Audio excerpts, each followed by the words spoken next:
जादू, महायुद्ध और गजब की रणनीति। रामायण के इस खास विश्लेषण में स्वागत है। चलिए शुरू करते हैं।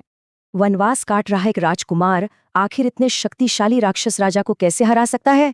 चलिए इसका पता लगाते हैं। इस महाकाव्य की शुरुआत 14 साल के कठिन वनवास और सीता माता के दुखद अपहरण से होती है।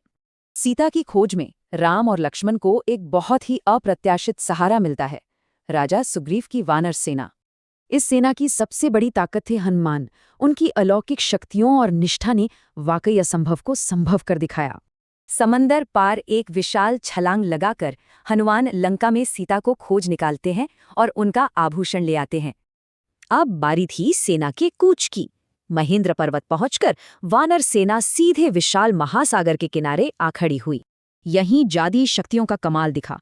पत्थरों से विशाल पुल बना और सेना ने लंका में प्रवेश किया। उधर लंका में दरार पड़ चुकी थी।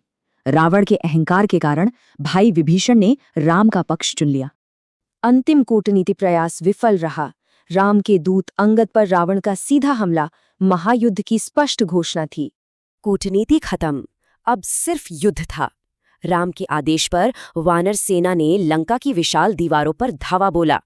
रणनीति का अंतर देखिए। रावण की विशाल भीड़ के सामने राम के सैनिक एकदम अनुशासित समूहों में लड़ रहे थे। जवाब में रावण ने अपना सबसे खतरनाक मोहरा चला, काले जादू का मास्टर, उसका शक्तिशाली बेटा इंद्रजीत। इस भयंकर युद्ध ने सुंदर लंका को जलते हुए खंडर में बदल दिया और दोनों तरफ से हजारों जाने गई।